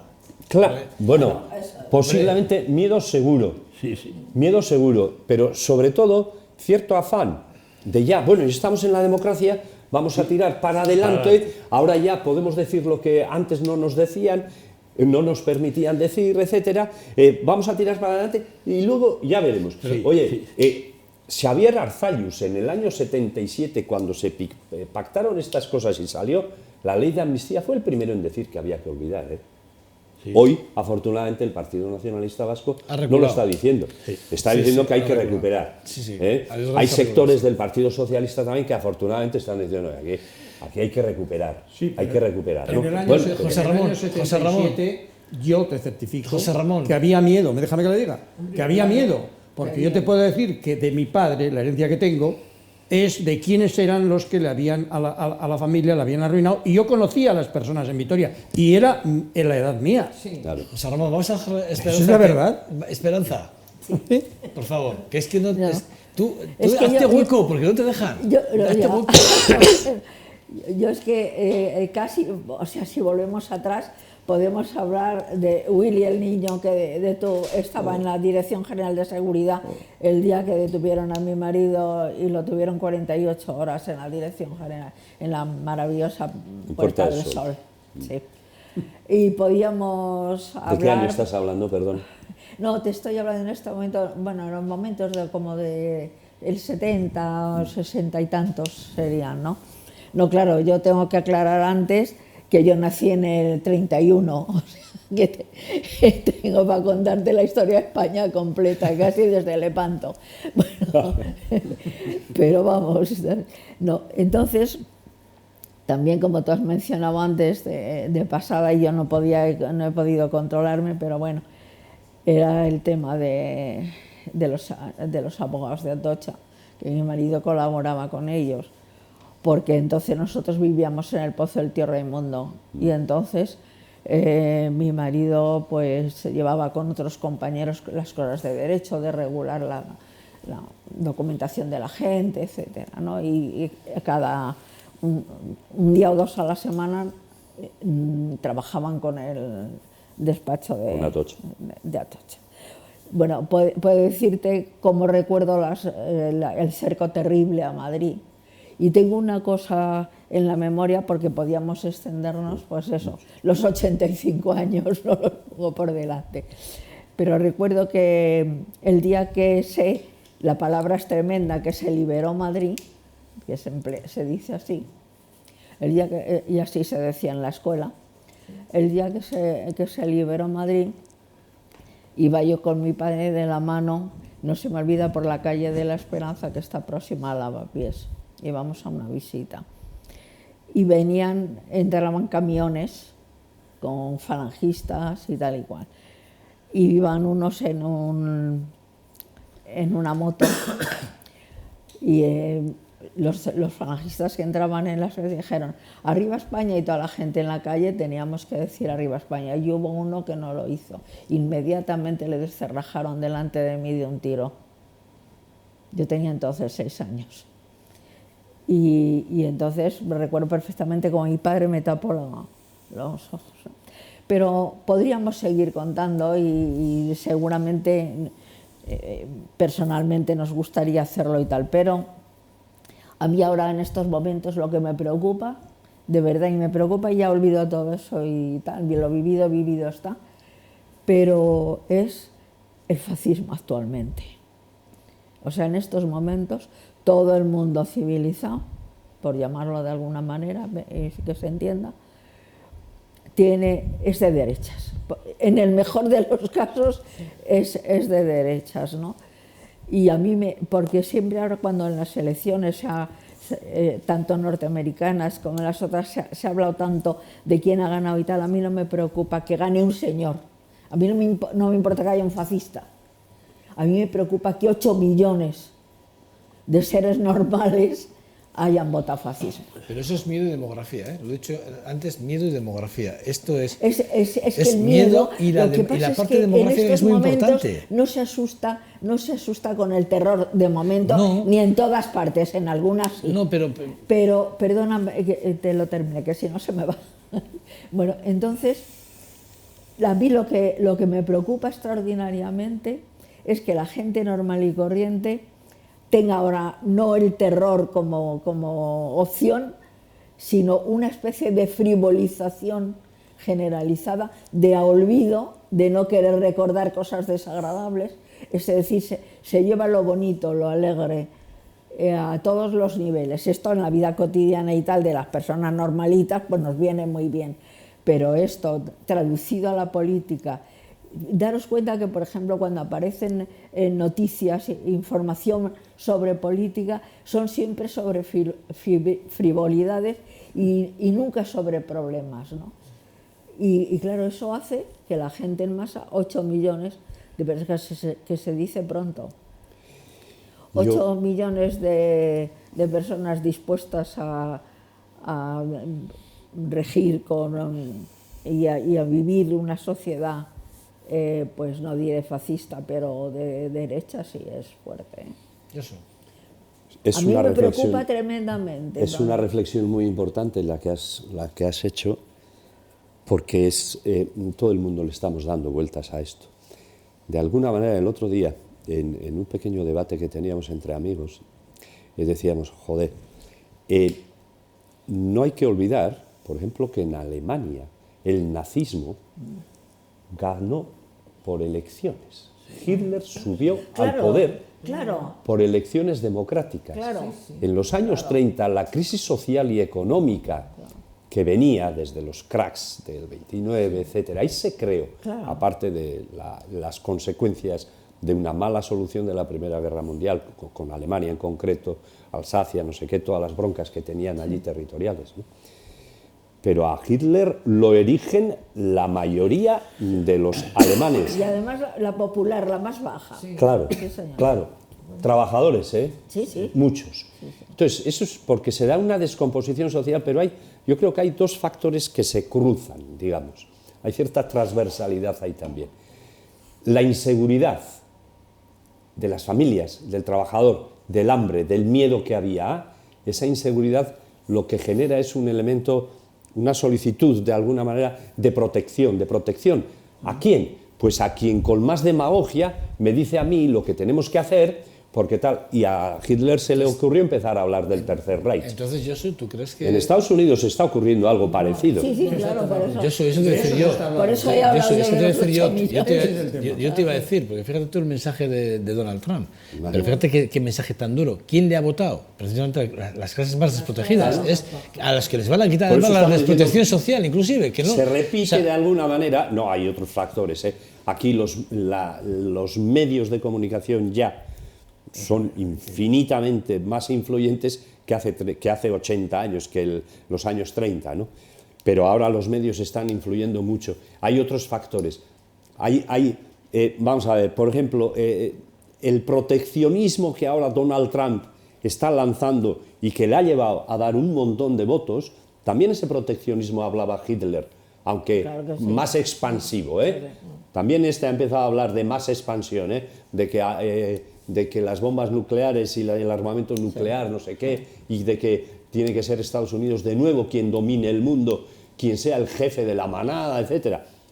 Antes Hitler hablaba también ser el jefe de la manada. Empieza a hacerlo. Y ha preguntado cuándo hemos ganado la última guerra. Eso es. Cuidado, y se lleva, pero se lleva un montón de votos. Entonces, ¿ese elemento cuál es? Pues de una inseguridad terrible y ese proteccionismo Antes el proteccionismo se hablaba del proteccionismo económico, ¿no? Aranceles, no sé qué, las empresas. No, es que ahora empiezan a hablar de proteccionismo humano. Esto es de que no haya avalanchas de humanos de países pobres que tienen que salir cingando, o en guerra, que tienen que salir cingando de sus países, y entonces ya el famoso muro de México, pues aparte de ser una vergüenza y un disparate, es un elemento que está siendo aplaudido por muchas personas Y que nosotros en el hemos norte. construido en el norte de África. Y aquí se construyó en el norte de África y ahora se ha construido ahí entre Hungría, Bulgaria, no sé qué. ¿eh? Sí, hay no menos de 20 muros. Pero en es el- que en de el una mundo. manera además absolutamente ignominiosa, como la del gobierno español, que dice que va a traer a 18.000 y solo ha traído a 14. ¿eh? Es que, de manera que el muro, pero no solo es un muro físico, yo creo que hay un muro ideológico también. Aquí más todo el mundo tiene miedo de decir, joder, es que como nos vengan todos esos, Sí. a ver, ¿a dónde vamos? No tenemos nada más que ver, perdona, Sí. los gestos que hace la gente cuando te encuentras con una persona de fuera que estás a lo mejor haciendo. El otro día me pasó a mí, en mi casa mismo, en el ascensor. Era gente sudamericana la que estábamos y dos de la casa. Pues uno de la casa, vamos, de caerse de la cara de vergüenza. Dices, es que no hay derecho. Esta gente viene aquí porque se tiene que ganar la vida de alguna forma. Entonces, y en cuanto a Trump, tiene todo un partido detrás empujándole, que él es la cabeza, que es el hablador.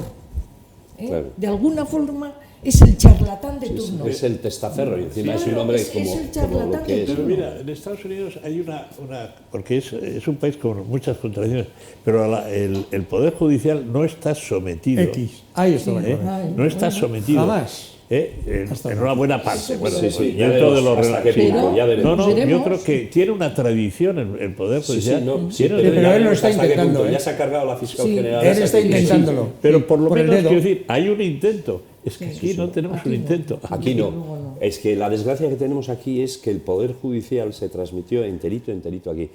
Los tribunales que a mí me condenaron en el Tribunal de Orden Público, al día siguiente, en plena democracia, pasaron a ser presidentes de la Audiencia Nacional. Todos. Oiga, pero esto...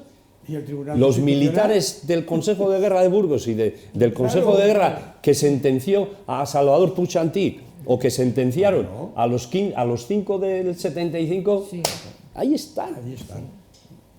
De la misma manera que Tejero fue condecorado después del golpe, ¿eh? En el 81, 82, 83. Bueno, o Galindo, toda esta gente que aquí ha hecho barbaridades, han sido condenados a 70 años y han hecho solo 2 años, y siguen siendo generales, no han sido destituidos, no. Bueno, Bueno, esa historia, nada más la contamos, suelen decir, es que son los vascos, los revolucionarios, los vascos, los que cuentan, vamos, Ya, los no, vascos, que decir, en este yo caso, eso no lo he oído, pues ¿eh? sí, yo sí que lo he A lo oído. mejor en los medios Y que yo me decir, movía, sí que aquí no, es pues no. donde se organizan todos los discos. Eso es lo que estamos enseñando de cara al resto. Ahora ya, gracias a Dios, parece que la cosa se va calmando y vamos saliendo cada uno de nuestro agujero, gracias a lo que estáis haciendo. Tenemos que tener miedo a la actual Europa. Digo, por lo que está pasando, ¿eh? Estamos viendo cómo la extrema derecha, por ejemplo, Le Pen, fíjate, Marine Le Pen. Pues fíjate cómo- Fijaros, Marine Le Pen, ¿eh? miedo no, yo creo que no, hay que tener prevención. Y eso lo que nos debiera inducir es a luchar más, organizar, a ser más críticos, a conformar un pensamiento crítico que es el que no se ha favorecido, el que no se ha alimentado, pensamiento crítico ante todo. Pero es que a Marine Le Pen le votan. Quiero decir, ¿quién? Pero un montón. Pero es que los que no van a votar, probablemente la masa crítica, la mayor, segura que la mayoría más aplastante es la que no vota, la que no piensa en ese sentido, está claro. Pero no se muestran. Y los que sí se muestran son nosotros. Es decir, los otros sí se muestran. En el asunto de Marine Le Pen le ha pasado ya, como a su padre le ha pasado varias veces. La expresión popular del francés es de votarle, y en la primera ronda le votan y gana. Pero en la segunda ronda, los franceses, que son muy prácticos, yo pienso como ella, pero no le voto. Y nunca pasa, porque en la segunda ronda, con un voto ya más pensado, no le vota. Pero piensan que sí, piensan que sí. De hecho, en la primera ronda le votan Pero todos. Xavier, ¿a ti no te hace reflexionar que en la primera vuelta gane de goleada? Escucha, pero Es que eso es lo que me da miedo, que en la primera ronda, que es cuando es que expresan algún su día va a girar y va a decir Sí, la primera y la segunda. Puede girar, sí, sí. Ese es el problema, digo, pero bueno, ¿y dónde está esa masa? No, es que no está esa masa. Estoy diciendo que en Francia Claro. también se actúa como se actúa, los media funcionan como funcionan, y el miedo del francés también a su propia crisis interna lo cubre con gente populista, demagoga, como Le Pen y algunos más, que le dicen, no te preocupes, Donald Trump está funcionando fenómeno, nosotros también. No vamos a permitir que vengan más negros aquí, que nos llenen todo el barrio de Saint-Denis todavía por aquí, con más tal, ni magrebís, ni rumanos, ni de Afganistán. Entonces, ese proteccionismo que se ha generado a nivel ya de barrera humana es la que al francés medio, que bastante tiene con garantizarse el garbanzo de todos los días, pues dice, bueno, pues que me quiten a mí. Son fenómenos sociales. 23% de paro, pues Claro, es que son tiene fenómenos que sociales muy curiosos, ¿no? De mucho análisis, y además esa transversalidad es tan grande y tan variable que, joder, parece que en meses las cosas cambian aquí de una manera terrible. Entonces, claro, los poderes políticos no están haciendo nada para contrarrestar todo eso. No pretenden que aquí haya una verdadera democracia, porque una verdadera democracia cuestiona su propio poder, tanto político como económico. Entonces, bueno. La deriva es importante. Bueno, señores, hasta aquí, porque le hemos tenido aquí a Josu hoy casi una hora y 20 larga, ¿eh? A mí me ha encantado verle, pero después de lo que tuvimos que oír, no sé si habéis Ya oído veo, las ya, cosas pero- que le han dedicado al señor Trump, yo creo que las habéis oído, en el último, ¿cómo se llaman las estatuillas estas? Los Oscars. Sí. Lo más gordo, lo más suavecito que le han dicho es cerdo. Eso aquí no lo penséis que lo vamos a oír por ahora. No lo vamos a oír, algo tienen distinto. De todas formas, cuando venía hoy en el coche en la radio, han dicho que bueno, el antitrampismo que ha aparecido en los Oscars ha sido bastante suavecito. Se esperaba que fuera más leñoso, ¿no? Y bastante suavecito. No sé si le han llamado cerdo, no sé. Pero Bueno, ha habido cosas de personas conocidísimas por todo el mundo que tienen un efecto boomerang clarísimo, no pero yo realmente cuando te estaba oyendo hablar, yo no sé si es que me he vuelto tan pragmático ya en estos temas que yo solamente pensar que hay unos problemas gravísimos en esta nación, que son de conocimiento, de esa memoria que es para que vivamos en paz todos, que se reconozca. Pero por otro lado, en el mismo momento que estamos diciendo esto, estamos oyendo hablar de un terreno de este país llamado Cataluña, y no hablo del País Vasco porque ya veremos por qué lo sale el tema, y nos encontramos con que se está hablando de una tercera vía que ninguno sabemos si existe o no existe, pero que en esa tercera vía lo único que se dice es que derecho a decidir no, reforma de la Constitución no, y solo regalitos como en Navidad. Este es nuestro país, cuidado. Y esto hay que dejarlo muy claro, aunque no se lo crean la mitad. Hombre, que tenga mucho más importancia en este país la opinión de un señor de un programa de la tarde, que no quiero citar por no hacerle propaganda, y que se llame, que mate moros, ya me habéis entendido a quién me estoy refiriendo, pues me parece inaudito en un país. Y eso está ocurriendo en este país, eso está fomentado. Creo que esta reflexión de aquellos que están trabajando en profundidad, que están recordando, que están diciendo que hay que recordar para perdonar. O sea, estás hablando de que los que perdieron... Para que no en vuelva a muchos- suceder, lo más importante. eso es lo importante. Para que no vuelva así.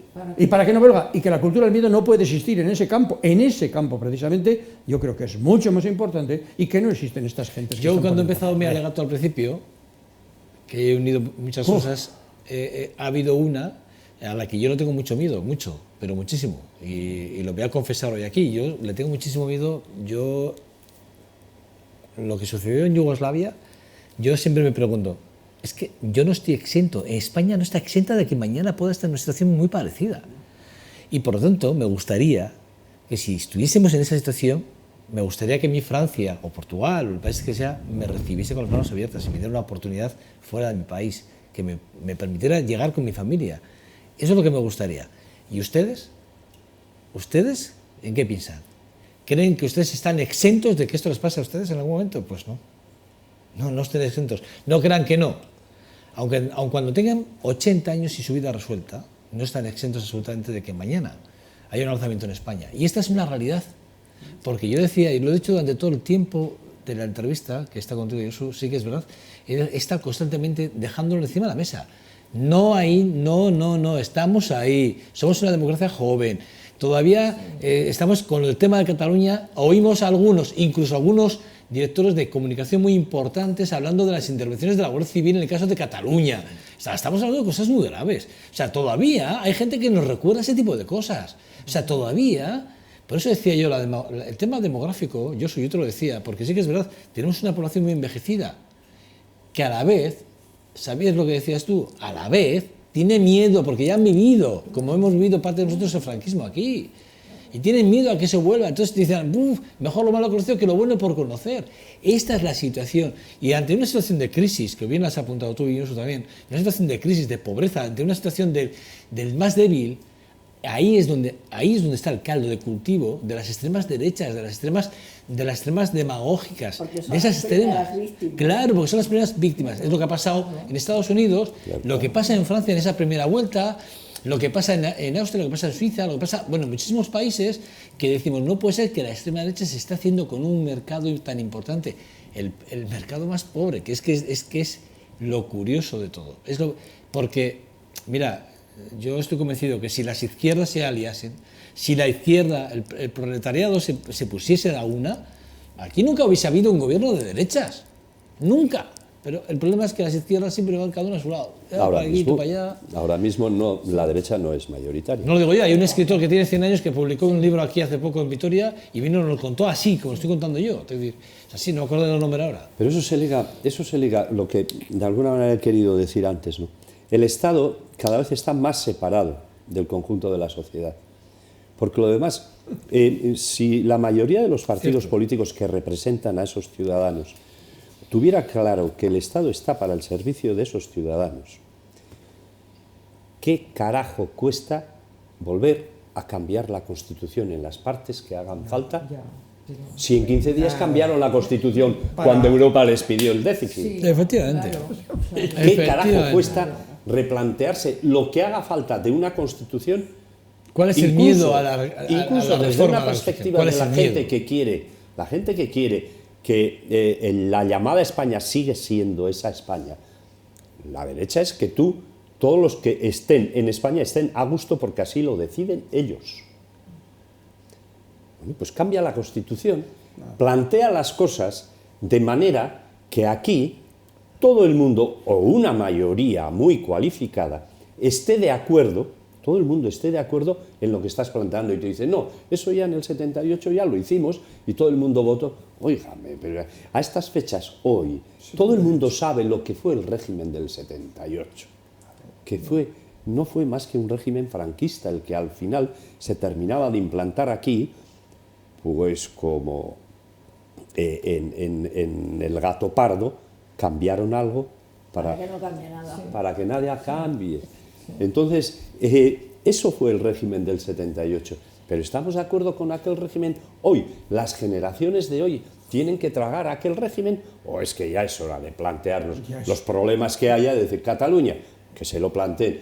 Pero si es que tenemos el ejemplo de Inglaterra, con una reina con 90 y tantos años, que dice, son los escoceses quienes tienen que decidir por sí mismos, una reina en Inglaterra, que lo tienen ahí de ejemplo. Y aquí no, aquí a nadie se le ocurre decir que son los catalanes quienes decidan, los andaluces quienes tienen que decidir, los vascos, los gallegos, me da igual. Son los colectivos humanos que hoy se identifican como tal quienes tienen que decidir qué hacer y evidentemente, ¿cómo no vamos a estar de acuerdo a fecha de hoy? Después de decidir todos, ¿cómo no vamos a estar de acuerdo en seguir juntos en determinadas cosas? Bueno, al final hemos hecho de una entrevista con Josu, hemos hecho de la tertulia, ¿eh? Ya os habéis dado cuenta, por eso no os propuse ningún tema ayer, porque sabía que os iba... Yo estaba histérica, que no lo... Ya, pero ya os puse, que es que era un poco difícil tener a Josu y no poder hablar con él con tranquilidad, y además vosotros, que habéis vivido tanto en este sentido y que habéis vivido y sufrido el franquismo. Yo con mis 53 también lo he sufrido y lo he vivido, pero bueno, en menor medida, evidentemente, no como vosotros. Pues sí me parecía que la figura de Josu hoy podía estar muy bien para que, bueno, pues que resolviera vuestras dudas, las mías, por supuesto, las está resuelto todas, y bueno, pues que también aportaseis, como habéis aportado, vuestras propias vivencias, ¿no? O sea, que antes de terminar, daros las gracias, a no ser que queráis apuntar alguna cosa, rápido, si queréis hacer un De la titular. Guardia Civil que habéis dicho en Cataluña. Oye, de Andrés aquí nos ha dicho que va a venir Más. más. Si no, tienes que ir muy lejos. Sí, Más. mañana O tendremos sea alguna que- otra frase de estas. O sea que- Así que Yo hay una tampoco cosa hay que...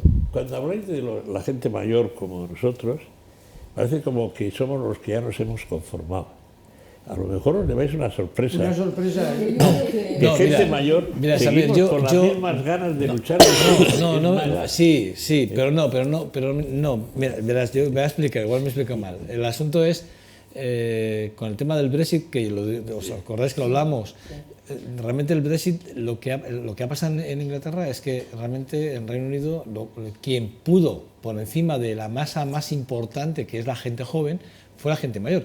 Quien ha decidido separar Europa, o sea, separarse de Europa, es la gente mayor. O sea, la gente por encima de los 65 años fueron los que votaron, vamos, pero como desposeídos para que se separasen, hipotecando realmente el futuro de la gente joven en Inglaterra.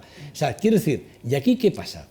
Pues mira, está demostrado demográficamente, hay por ahí encuestas muy interesantes de gente nada sospechosa, absolutamente de nada, que ha hecho estudios muy serios al respecto de por qué, por ejemplo, el Partido Popular sigue ganando las elecciones, ¿no? Entonces, claro, siguen ganando las elecciones porque hay una masa, mayoritariamente gente mayor, que lo he dicho antes, si es que lo voy a volver a repetir, gente mayor que tiene mucho miedo. Por ejemplo, ven a Podemos en un partido muy reaccionario y que puede hacer, bueno, pues que los antiguos fantasmas de la España más negra vuelvan a reaparecer. Y eso la gente mayor, eso es completamente legítimo. Cuidado, por otro lado, porque al final el sentimiento de cada uno, oye, mira, pues yo tengo miedo porque he vivido, he tenido una experiencia, yo solo he tenido la experiencia de 9 años en la cárcel.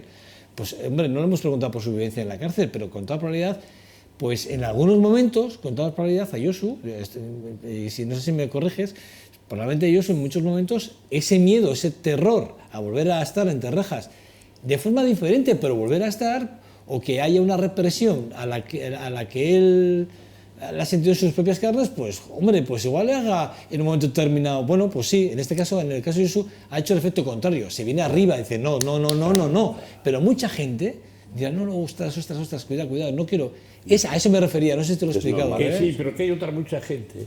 Sí. Josu, por ejemplo, es Tú, el ejemplo. tú mismo. No, pero Josu es mucho más ejemplo, que estamos dispuestos a seguir combatiendo por Gente nuestras joven, ideas. y gente joven también ahí, mucha Sí, gente, sí, pero hay que, por eso la memoria histórica es importante. Y luego- Con una buena memoria histórica se puede salir de eso que se hizo y aprender de eso. Y luego, déjame que os diga una cosa para terminar, Yo soy pero... más pesimista que tú. Sí, pero bueno, yo puede veo ser. un poco más Hay una negro. cosa, cuando habláis de la memoria, de hablar de ¿os acordáis que en el tema del país Vasco estamos hablando quién reescribe o quién escribe ahora?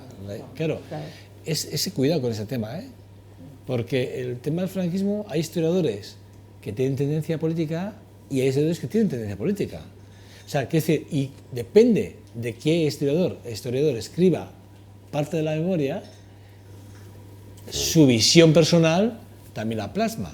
Lo cual quiere decir, bueno, yo lo de la historia con pinzas. Esto es como si te lees todos los días un medio de comunicación y lo lees siempre el mismo, el criterio que tienes es el de ese. Si tienes cinco y te lees 5 personas diferentes, al final tienes algún criterio mucho más amplio. Ese es el gran debate que hay y que tiene que haber sobre el relato. El rato. Sí, pero mira, hay una cosa que es clarísima. Mira. Relato. Para sonreír un poco al final. Tú te vas a un lugar llamado Berlín y cuando te encuentras por allí andando por allí, de repente el señor guía, que se las sabe todas, te dice, bueno señores, esto que ven aquí unos árboles, en las casas alrededor, te dice, debajo se cree que está con hormigón armado, como se decía antiguamente, enterrado Hitler. y no quieren los alemanes hablar más de ese tema. Pues aquí no, aquí tenemos el Valle de los Caídos. Y nadie se atreve a decir que no es posible que un dictador, Oye, conceptualmente, que dice que eso hay que- pueda estar en un lugar religioso y que la cultura religiosa de este país también Pero escucha, adolezca. pero además, No un quiero dictador- decir de qué. Un dictador que está enterrado allí, donde Y él empieza por ahí, enterró, ¿eh? allí Empieza por ahí. además, allí Empieza por había ahí. miles y millones, bueno, miles de trabajadores Ahí Empieza asesinados, por ahí. ejecutados y muchas muertos. asignaturas Hay pendientes, asignaturas- sobre todo de las fuerzas políticas que ahora, al margen del Partido Popular, están en ese Congreso. Son muchas asignaturas pendientes y parece que hay algunos que quieren que siga pendiente, en vez de intentar solucionar. Bueno, Josu Garguchi, gracias por acercarte a este 2.5 Gasteiz, a esta televisión local, humilde pero local y interesante siempre, ¿eh? Aquí hablamos de cosas muy No, yo interesantes. debo agradeceros a vosotros, además, la oportunidad que nos habéis dado, pues bueno, pues para plantear todo lo que hemos intentado aquí, al menos plantear, y agradecer a los 4 compañeros y compañeras que... Lo voy a decir bueno, bien, ¿eh? es que- Es que lo voy a decir bien. Es de la plataforma vasca para la querella contra los crímenes del franquismo. Lo voy a leer bien porque portavoz de la Muy bien. plataforma. Gracias, adiós. Es que ricasco zueño. Muchas gracias. Bueno, Xavier, gracias. Muchas gracias, Esperanza. Y a Muchas Josu, gracias. sobre todo. Muchas gracias. María Nieves, gracias, de verdad. Solo que a mí Cuídate ese todavía lo catarro, tengo muy fresco, todavía Ya. me siento incapaz de hacer la distancia, ¿no? Y vaya va a ser Pero difícil. fíjate que tú, la hagas. que tú digas que todavía lo tienes fresco, fíjate que tú lo digas, que todavía lo tienes muy fresco. Pero yo creo que eso, a ciertas edades, lo tenemos fresco y cada día, Pero cada día, es importante lo que dice, lo tengo muy fresco. A ese es el miedo al que me refería antes. Ahí está. José Ramón, gracias. También. Pero somos del posfranquismo, ¿eh? Sí, hombre, eso está claro. Al menos No te olvides estamos. que Eso está claro. Bueno, gracias a los 4. Dios, gracias. Vale. Sí, Es que gracias. ricasco. Vale. Bueno, vamos a hacer una pequeña pausa y bueno, esperamos ya a Jon dos Santos para hablar de deportes. Venga, hasta ahora.